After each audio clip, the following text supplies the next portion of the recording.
Bonjour et bienvenue dans J'ai une question. Ici, on ne cherche pas des réponses toutes faites. On prend le temps de questionner, ensemble. Si tu le veux, avant de continuer, prends une longue inspiration et une lente expiration, juste pour être là. Nous vivons une période de bouleversement profond. Certains parlent de changement de civilisation. Beaucoup de repères disparaissent. Ce que nous traversons peut désorienter, inquiéter ou éveiller. Avoir une question n'est pas une faiblesse. C'est souvent un signe de lucidité. Et parfois le début du chemin. Souviens-toi, je ne détiens aucune vérité. Je te partage une exploration, une lecture, un regard. Fais preuve de discernement. Prends ce qui résonne en toi, ce qui est juste pour toi, et laisse le reste.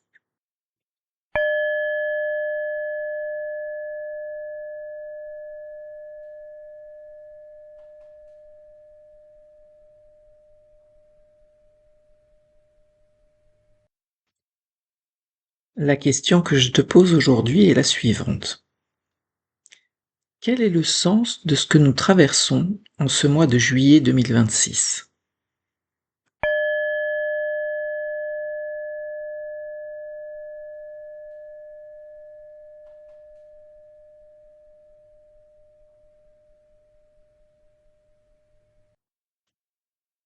Dans les réseaux sociaux, dans les médias, avez-vous remarqué que nous avons un vocabulaire fourni pour décrire ce qui nous fait souffrir, mais beaucoup moins pour expliquer ce que nous ressentons quand nous sommes heureux? Nous sommes tellement habitués à lutter, nous confronter, créer des conflits, dire que nous avons mal, que nous manquons de temps, de moyens, que nous sommes insatisfaits, que nous avons développé, inventé toute une ribambelle de mots avec leur déclinaison de nuances et de subtilité. À tel point qu'à ce carrefour de l'évolution que nous traversons actuellement, nous manquons de mots qui nous aident à ancrer la nouvelle Terre et la nouvelle humanité. Or cela a une incidence dommageable, car la création est issue du Verbe. Quel rapport avec juillet 2026 ? Nous sommes à cet instant sur la brèche, au bout d'un monde qui tombe en cendres au sens littéral. Et qu'entend-on ? Que lit-on ? Des termes guerriers, des conflits, des accusations, des divisions, quand ce ne sont pas des insultes. Même au cœur de la tourmente, bien peu semblent avoir compris que certains événements, certains temps, doivent être des moments de rassemblement, d'unité et de cœur. C'est précisément en plein centre de la tourmente qu'il faut savoir changer son regard, sans attendre.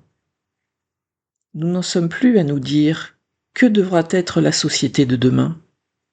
Car au rythme où vont les choses, demain, il n'y aura plus que des cendres et un espace vide que certains savent déjà comment occuper. Et si nous profitions de la crise comme levier de changement, maintenant, là tout de suite, sans attendre la reconstruction à venir? Depuis 6 ans maintenant, nous sommes appelés à changer, à faire des choix, et la majorité est sourde à ces appels. Regardons désormais les choses en face.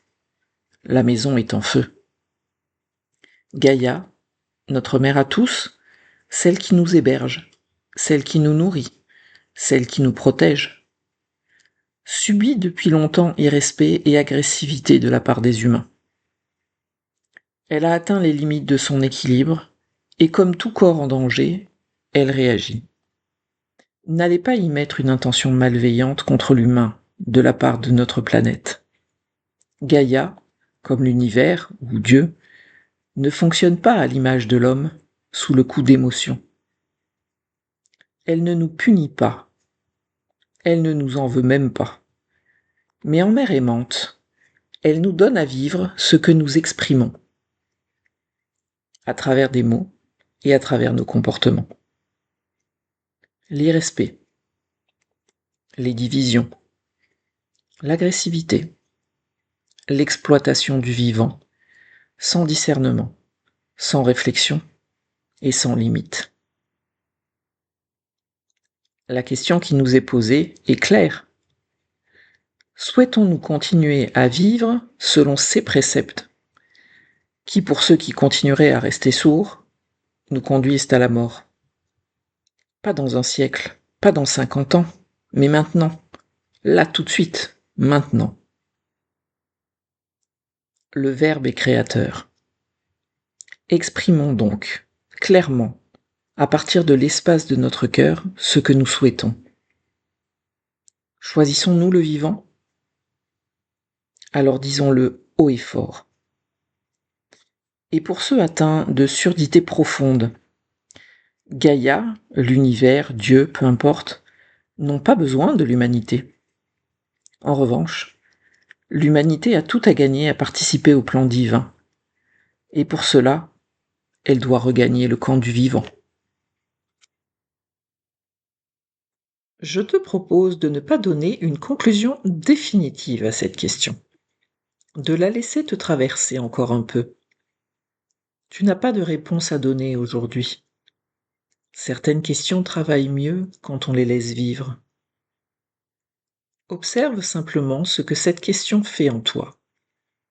Peut-être une émotion, peut-être une résistance, peut-être rien pour l'instant. Le moment venu, tu sauras. J'ai une question, et peut-être que toi aussi, et nous pouvons nous interroger ensemble. À bientôt.